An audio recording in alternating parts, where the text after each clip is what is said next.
नाज़रीन, आज एक स्टोरी के साथ दोबारा मैं फिर आ गया।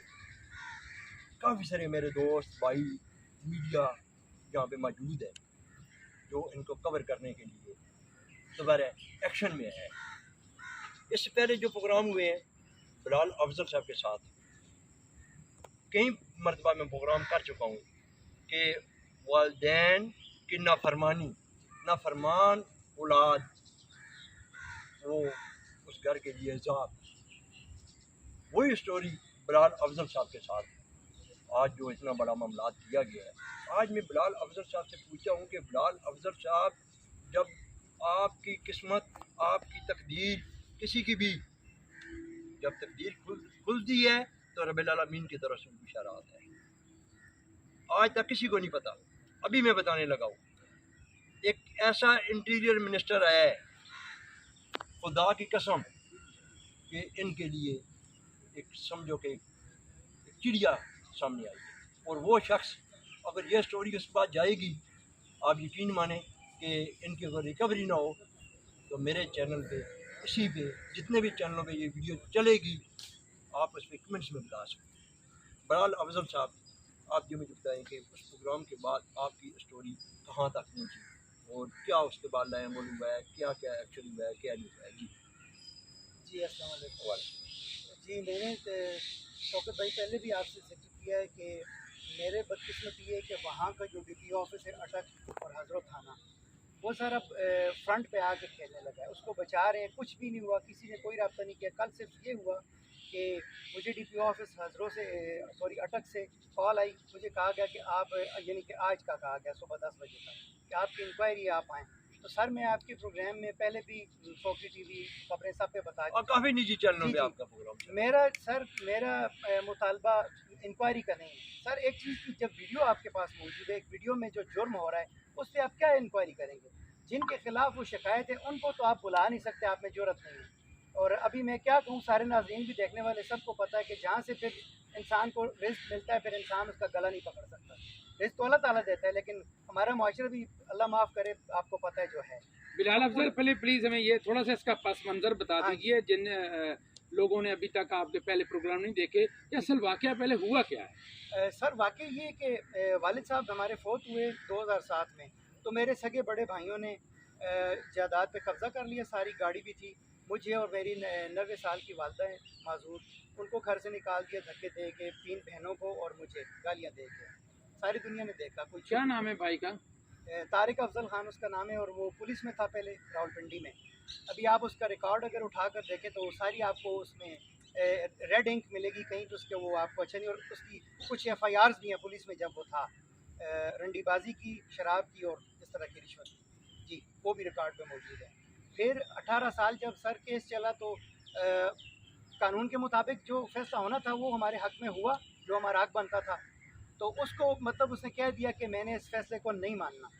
उसने फिर उस फैसले को हवा में उड़ा दिया। पुलिस उसके साथ चूँकि मिली हुई थी, वो आए, हमारी प्रॉपर्टी पे कमीशन आया, उन्होंने बस निशानात लगाए। और एक जो बीच में है साबका कौंसल हजर का कयूम, उसने अदालत में बयान दिया कि ये जो निशानात अदालत ने दिए, इसके ऊपर दीवार लगा कर देना मेरी जिम्मेदारी है। फिर आज तक उसको अदालत ने नहीं पूछा कि जो जिम्मेदारी तुमने उठाई थी, उस पर निशानात जो लगे, दीवार कहाँ पे कायम हुई, तुम गए वहाँ पे, उस फैमिली से तुमने कुछ रब्ता किया, वो भी सर नहीं हुआ। फिर इसी दौरान सर जब केस हमारे हक में हुआ जायदाद का, तो इस बंदे का जो है वो दिमाग ठीक नहीं है, इसके पीछे इसकी बीवी का हाथ है, जो कि बदकिस्मती से मुझे कहना पड़ता है। तो मेरी भाभी, लेकिन वो अच्छी फैमिली से नहीं है। अब मैं ज़्यादा और कुछ नहीं कह सकता इस चैनल पे, आप समझ जाएंगे। उसका भाई भी अभी भी पिंडी पुलिस में है, और शायद मेरे ख्याल से पीर वदाई थाना में लगा हुआ है। तो उनका पूरा था। हम लोग जा रहे थे यूं ही, आगे मेरी बहन और बहनोई जा रहे थे, काफ़ी फासला था, मतलब मैं उनके पीछे जा रहा था। तो ये एकदम से आगे चौक में आए, ये रास्ता रख के बैठे हुए थे मोटरसाइकिल पे। इनके पास 3 बंदे थे फायर करने वाले। मेरा भाई तारिक अफजल था, कामरान सफदर था इसका साला, और एक नामालूम पठान था। तो वो एकदम ये सामने से आए, उन्होंने फायर खोल दिया मेरी आंखों के सामने, और मेरी सिस्टर भी दूसरी साथ थी मेरे, जो इसके चशमदीद गवाह हैं हम लोग। इन्होंने फायर किया, सामने मेरी बड़ी बहन खड़ी हो गई अपने खामिन के, तुम इनको जाने दो, तुम्हारी दुश्मनी मुझसे, मेरे खामिन को कुछ मत कहो। लेकिन उस जालिम ने नहीं माना। उसने पहले बहन को फायर मारे, वो जब उसकी टांगें टूट के नीचे गिरी, फिर बहनोई को मारे। वो हार्ट पेशेंट था, वो मौके पर ही फौत हो गया। और उनका जो बच्चा था साथ, वो भाग के उसने जान बचा ली। जितनी देर में मैं इनको गालियाँ देता वो भागे इनकी तरफ लपका इनको पकड़ने के लिए, उतनी देर में ये ऐसे यूँ मोटरसाइकिल पे बैठ के भागे। और इनको भगाने में हज़रत पुलिस ने अहम किरदार अदा किया। हज़रत पुलिस ने अहम किरदार अदा किया। बड़ा अच्छा सवाल है, बड़ा अच्छा क्वेश्चन है। मैं जितने भी मेरे दोस्त यार प्रेस कॉन्फ्रेंस पे सवाल करने वाले हैं, उनसे मेरी गुजारिश है कि जब ये यहाँ से एंड हो फिर अपने सवाल करें आप, ताकि ये रिलैक्स होकर आपको पूरी डिटेल से आगाह कर सकें, आपके चैनलों पे भी चले, दुनिया देखे उनका मसला हल। चौधरी आतर साहब, आप एक पढ़े लिखे नौजवान हैं, वाइस इस्लामाबाद से आप तजिए करते हैं, क्या समझते हैं कि पंजाब के अंदर तो इतना जुल्म बर्बरियत हो रही है, इसका सर कोई सदे बाप नहीं है? आपने बहुत से प्रोग्राम देखे भी हैं, सोशल मीडिया पे भी हो रहे हैं, आप इस हवाले से क्या कहते हैं? आईजी पंजाब साहब के आप क्या मैसेज देते हैं और आप क्या कहना चाहते हैं?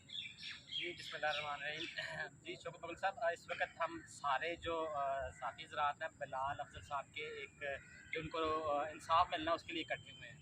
तो जहाँ जो बेसिक चीज़ समझ आई है, इनको जुडिशनल ने तो इंसाफ दे दिया है, इनको अब जो इनकी शिकायत है पुलिस से है, ऐसे ही बिलाल अफजल साहब आपको जो शिकायत है वो पुलिस से है, पुलिस ने आपने किया है। देखें वो जो दूसरा आपका भाइयों ने जो किया वो तो उनका वो तो एक अल्लाह उनसे पूछे, लेकिन पुलिस का या आईजी पंजाब साहब से मैं यही कहूँगा कि देखिए जुल्म तो पूरे पंजाब में बहुत हो रहे हैं, हाईलाइट नहीं होते। हम इसको हाईलाइट कर रहे हैं, आप पूरी इनकी इंक्वायरी करें, शफाफ इंक्वायरी करें, जो ये इल्ज़ामात लगा रहे हैं तो उसको तहकीक इंक्वायरी करके और इनको एक इंसाफ दिया जाए। मैं तो यही कहूँगा आईजी पंजाब साहब से कि रिक्वेस्ट है कि इनको इंसाफ मिले। बाकी सारी पुलिस पर आप वो ठीक भी हैं, लेकिन इनका बुनियादी इशू जो आईजी पंजाब साहब है, इनका इशू आपके डिपार्टमेंट से है, तो इनको रिलीफ दिया जाए। चौधरी साहब, गुजारिश है कि उस भाई ने अपने बहनोई को कत्ल कर देना, बहन को माजूर कर देना, वो जदैद की खातर भाइयों के साथ इतनी बड़ी निज़ाम करना, क्या ये कोई कानून है या कोई कानून इजाज़त देता है? देखिए कानून तो मुतय्यन है, कानून तो हर जगह पे, कानून कहाँ पे इजाज़त देगा? ये तो हमारे अंदर शैतानियत आ जाती है, ये जो फितना ज़मीन जायदाद ये तो बोल दिया गया है। ये वो शैतान जब हैवी हो जाता है तो वो उस वक्त ये वाक़यात होते हैं। लेकिन बहुत बुरा वाक़या हुआ, भाइयों के साथ सुना था, लेकिन 90 साल की वालदा को मारना ये एक माशरा और ज़मीन नहीं इजाज़त देता है। तो इससे आगे क्या कहूँगा, कानून तो बन गए हुए हैं, लेकिन कानून पे इम्प्लीमेंट कौन करवाए? जिसके पास ताकत है, जिसके पास पैसा है, वो कानून इम्प्लीमेंट करवा देता है। खुले अल्फाज में आपको बोलूँगा कि यार ये कानून फिर इनके बकौल इनके केस में तो कानून बिका है। तो सर गरीब का क्या होगा? आप ये मुझे बताएं। इसका मतलब है कि आप यहाँ पे हम लोग बैठे हुए हैं, ताकतवर आए हमारे साथ जो मर्जी करके चला जाए।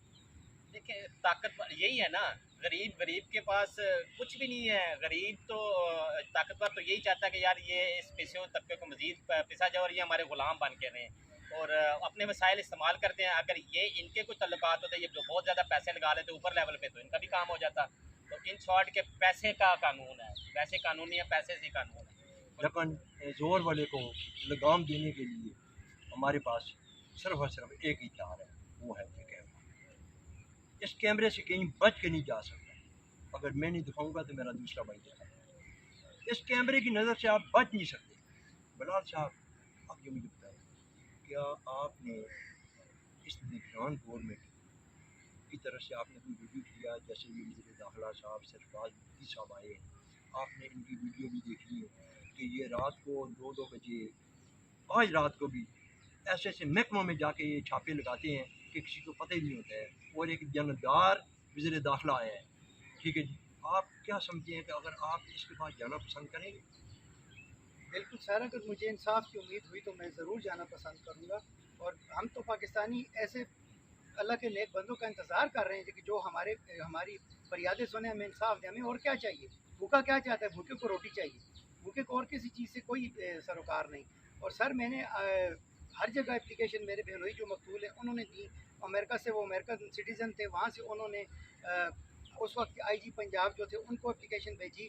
उस वक्त जो इफ्तिखार चौधरी साहब चीफ जस्टिस साहब थे, उनको 2 एप्लीकेशन भेजी। उस वक्त जो अटक DPO के ऑफिस में बैठा था जो शख्स, उसको भेजी। DSP जो है हजरों का उस वक्त था अकबर अब्बास शाह, इस तरह का नाम था, उसके पास गए। हर जगह क्यों मेरे साथ राना सलाउल्लाह के पास नहीं की? नहीं सर, उनके साथ रब्ता नहीं किया, क्योंकि आपको पता है कि जिस कंडीशन से इस वक्त मैं या मेरी फैमिली गुजर गई। आप मैं मासूमाना सा एक सवाल है मेरा, मैं सारे देखने वालों से, जो जो इदारे देख रहे हैं, मुझे नहीं पता कौन कौन देख रहा है, जो जो देख रहे हैं, मैं आपसे ये सवाल करता हूँ, जब एक फैमिली में कत्ल हो जाता है, उसके हाथ पांव बांध कर आप उसको घर में डाल देते, पुलिस उसका इंसाफ नहीं देती, उसको, उसके गवाहों को पुलिस का काम है प्रोटेक्शन देना, ना कि उनको डराना। हमें घर में कैद कर दिया गया, ये बात मैं आज बता रहा हूँ चैनल्स पे। शुरू में मेरे भांजे को और मुझे और हम लोगों को घर में कैद कर दिए गए, जिसमें मेन किरदार उस वक्त तफ्तीशी सजाद नकवी का था, जिसने FIR भी काटी थी और जो सारिस में वो था केस को गंदा करने में। तो उसने हमें डराया। मेरी जो दूसरी सिस्टर है, जो इसकी चशमदीद गवाह थी कत्ल की, उनको इस कदर डराया क्योंकि वो भी एक बेवा हैं, उनका भी बेटा कोई नहीं, उनकी एक ही बेटी और छोटे छोटे 3 नवासी हैं। उनको कहता था कि तुम्हारे बच्चों को अगवा कर लेंगे, अगर तुम अदालत गई मार डालेंगे, ये कर देंगे।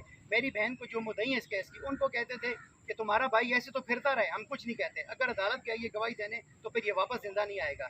फिर आप मुझे बताएं, एक औरत जिसका सुहाग उसके सामने छीन लिया गया, जो हमेशा के लिए पागल होगी इंसाफ मांग मांग के, यूँ वीडियो में लोगों ने देखा है, सौकी TV पे उसकी वीडियो चली, आपके चैनल पे चली, सब मुझे नहीं याद अब किस किस पे चली, वो यूँ हाथ जोड़ के जज से इंसाफ मांग रही है कि मुझे इंसाफ दें।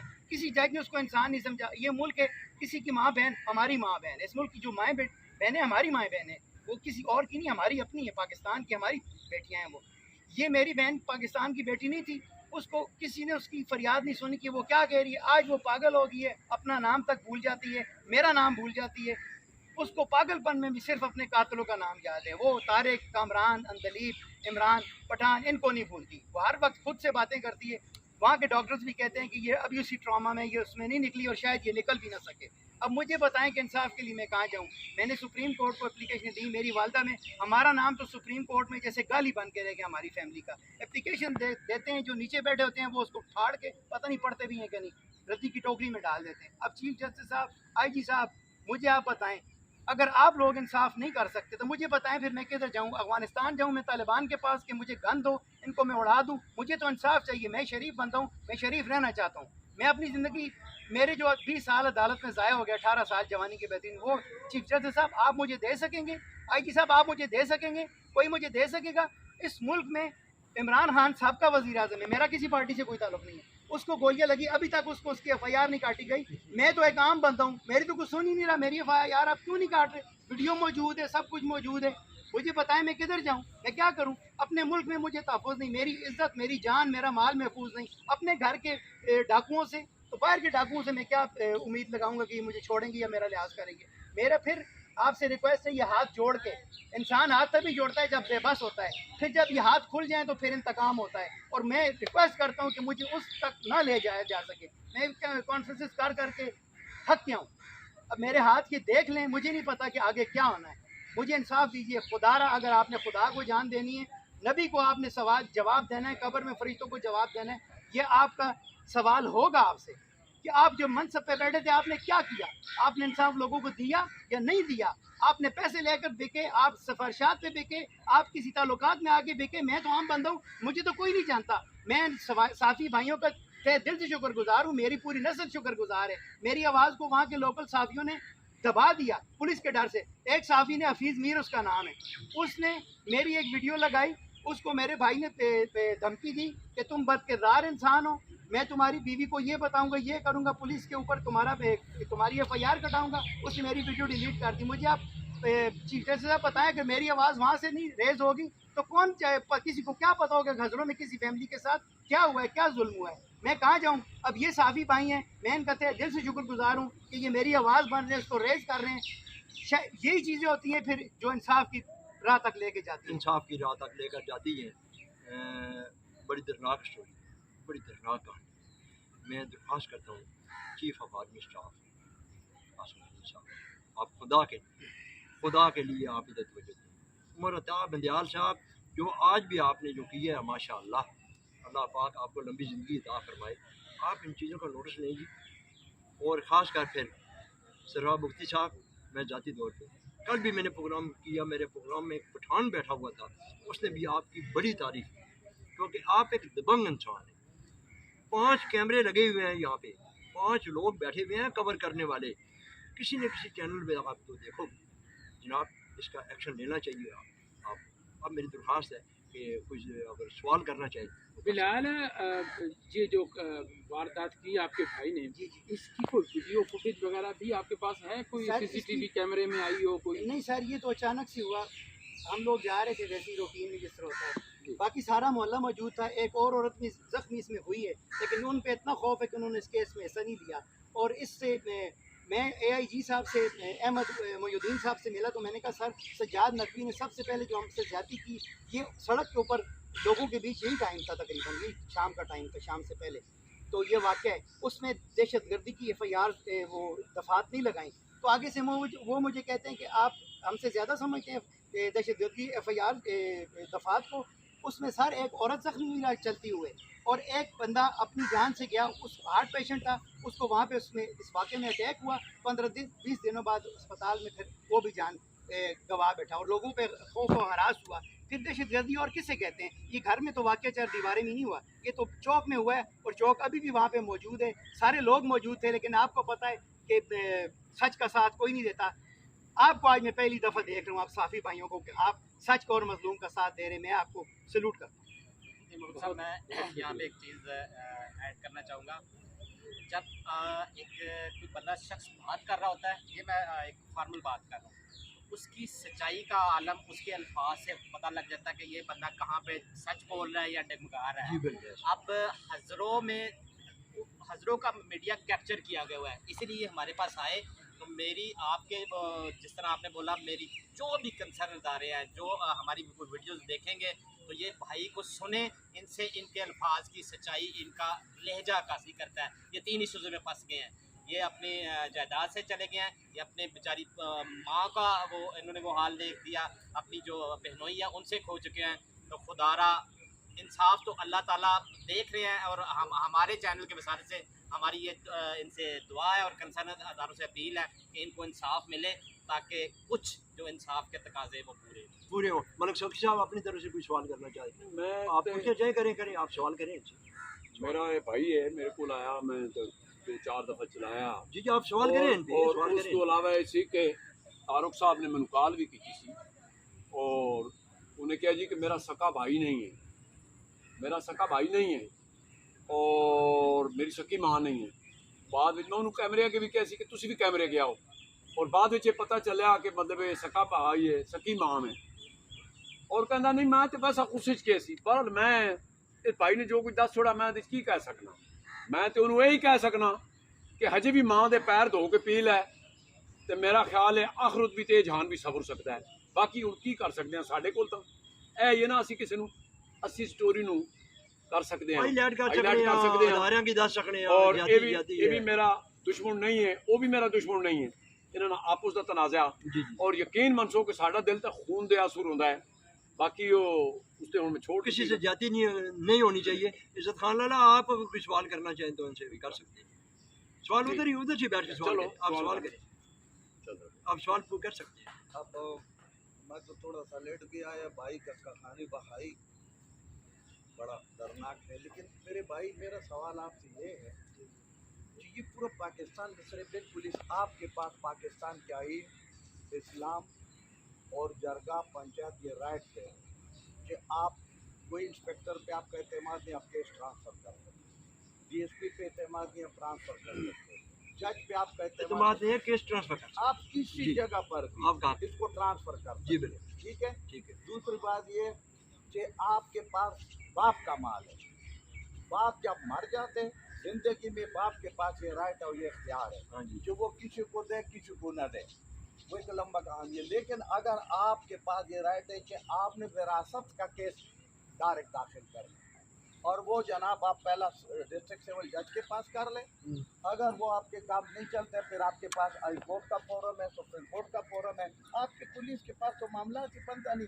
पुलिस ने जो जुल्म करना था वो तो करना था, इसमें कोई शक नहीं है। पाकिस्तान हर काम में 2 नंबर 3 नंबर 4 नंबर है, लेकिन पुलिस के हरामी तोप के पैदा करने में पाकिस्तान 1 नंबर है।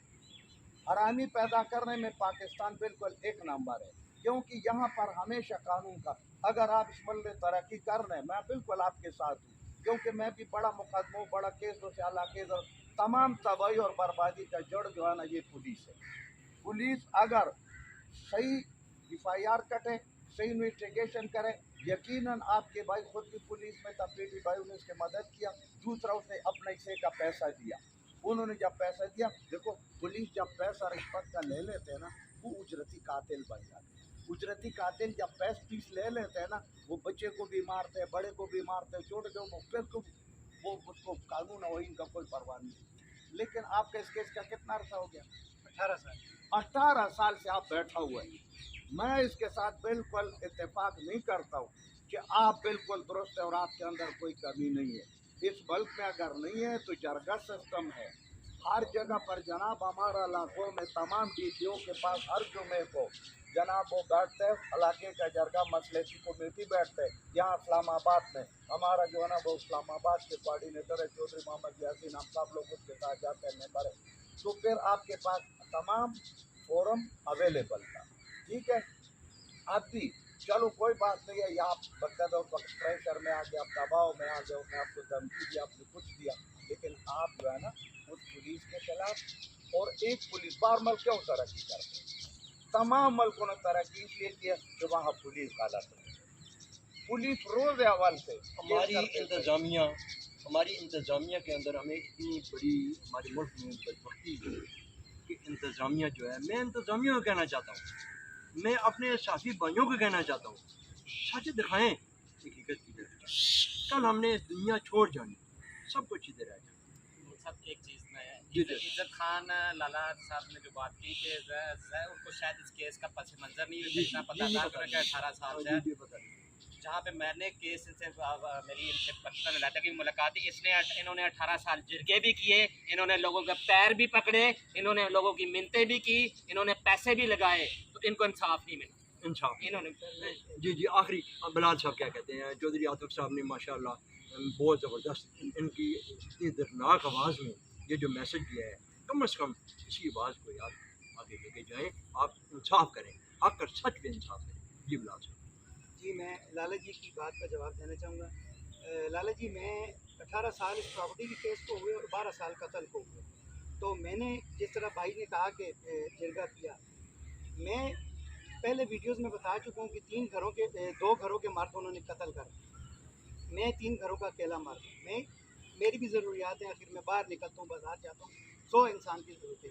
मैं जब घर से बाहर जाता था तो मेरे 3 रिश्तेदार हैं, 4 बल्कि बंदे, जिसका मैं साबका कौंसलर कयूम का जिक्र कर चुका हूँ। मेरे सगे मामू का बेटा है शहरबाज खान उर्फ शहरी अमेरिका, मुश्ताक खान उर्फ गंजा अमेरिका, सरफराज खान उर्फ प्रेम चोपड़ा अमेरिका। ये लोग मेरी सिस्टर के पास जब वो अकेली होती थी घर में आते थे, दरवाज़ा खटखटाते थे, छोटा बच्चा था वो दरवाज़ा खोलता था, उसके सराहने बैठते थे, उसको प्रेशराइज करते थे कि अभी जिस तरह तुम्हारा भाई बाहर गया हुआ है, तुम चाहती हो कि ये भी मरा हुआ तुम्हारे खामन की तरह आए, इस तरह चाहती हो तुम तो केस लड़ो, हम कुछ नहीं कहते, भाई को तुम माफ़ ना करो। क्या होगा पाकिस्तान में? क्या होता है, वो आ जाएगा बाहर, फिर सबको मारेगा, फिर क्या कर लोगी तुम? मेरी बहन ने कहा कि मुझे अगर तुम इंसाफ की बात नहीं कर सकते तो खुदा के लिए मुझे मत डराओ, मैं पहले से बहुत गमज़दा हूँ अपने खामन के लिए, और वो आज भी माजूर है, उसकी रॉड आज भी उसकी टांगों में। इन जालिम इंसानों ने फिर हमें अदालत लेकर गई है। अदालत में मैं खुद गया, उसकी वीडियो मेरे अकाउंट पे चढ़ी हुई है। वहाँ पे पुलिस वालों ने जो सेशन कोर्ट में मेरे साथ हशर किया, मुझे खींचा, घसीटा, प्रेशराइज किया गवाही देने के लिए, इसको माफ़ करो। उधर मैंने उसी दिन, मुझे पता था मैं और कुछ नहीं कर सकता, मैं यही कर सकता हूँ। मेरे अकाउंट पे आप लोग चेक कर सकते हैं, उस दिन की 3 वीडियोस चढ़ी हुई, जिसमें एक में मैं रो भी रहा हूँ कि मैंने कहा ये इंसाफ देखें। और मैं लाला जी आपकी नज़र पेश करना चाहता हूँ, इस मुल्क में जिस तरह आपने कहा कि ये होता है, आपको ये नहीं पता कि अदालत में क्या होता है। अदालत में हम गए, हम लाला जी ने कहा कि वकील, हमने 5 वकील किए, 45 लाख की हमने ज़मीन बेची अपनी वालदा ने मेरी, वो हमने अदालत में लगाई, इन वकीलों को खिला दी। वो वकील पैसे हमसे लेते रहे, केस उनका लड़ते रहे। अदालत में जिस दिन हम गए, मेरी सिस्टर को लेकर गए, मैं बार बार कहता रह गया जज साहब की ये सिस्टर मेरी आई हुई है, इसका दिमाग ख़राब हो रहा है, ये पागल हो रही है, अपने आप से गुम हो रही है, इसका बयान आप कलम बंद करें, कल को ये नहीं रहेगा, ये गवाही के लिए नहीं आ सकेगी। माजूर स्ट्रेचर में उसको लेके गए, साथ पुलिस भी थी, ये लोग के साथ। जज साहब ने उसका बयान नहीं लिया। मुझे ये बताएं कि मैं कैसे बताऊं आपको कि ये दुनिया की किस अदालत में होता है। जज साहब ने मेरे वहाँ पे मेरी सिस्टर के मेरे हम गवाह थे, वो मुद्दई थी, वहाँ सादे पेपर्स पे पहले हमारे अंगूठे लिए, फिर साइन करवाए हमसे, तो फिर उस पे बयान लिखा। तरीका ये होता है कि पहले बयान लिखा जाता है, पढ़ के सुनाया जाता है कि तुमने ये बयान दिया, मैं अल्लाह पाक की कसम उठाकर कहता हूँ, उस दिन की वीडियो जज साहब की आप अदालत की निकालें, वो होनी चाहिए। इतना इंपॉर्टेंट केस है जो अदालत में कैमरा लगा होता है, उसमें मैं रो के उनको कह रहा हूँ, मैं कहा जज साहब आप क्या लिखेंगे, हमारा बयान ये है कि हमने अपने भाई तारिक को फी सबीलिल्लाह माफ़ किया, बगैर किसी मुआवजे, बगैर किसी शर्त के, इसके अलावा हमारा और कोई बयान नहीं। उस पे जज साहब ने लिखा कि हमारी मर्जी के खिलाफ लिखा कि ये तारिक मौका पर मौजूद ही था, ये बेगुनाह है, इसका नुकसान कौन देगा। उसके बाद तारिक ने, उसका कुछ नहीं बिगड़ा, आके मेरे घर पे हमला किया, मुझे मारा, उसकी वीडियो भी मौजूद है, मुझसे मेरा मोबाइल छीना, उसकी वीडियो भी मौजूद है। मुझे ये बताएं किस कानून के तहत वो बंदा मेरी प्रॉपर्टी पे बैठा है, मेरी गाड़ी में घूम रहा है, मेरा खा रहा है, और मुझे आके घर पे मारे, मेरी बहनों को जलील करे, गालियां दे, ये कहाँ का कानून है? जंगल में भी ये कानून नहीं होता। जी बहुत ज़बरदस्त बातें हैं, इन बातों का मेरे पास कोई जवाब नहीं। मैं इस प्रोग्राम को एंड करने जा रहा हूँ। लिखूँ तो क्या लिखूँ, दिमाग बेहोश है, वर्क पर आंसू गिरने से कलम खामोश, फैसला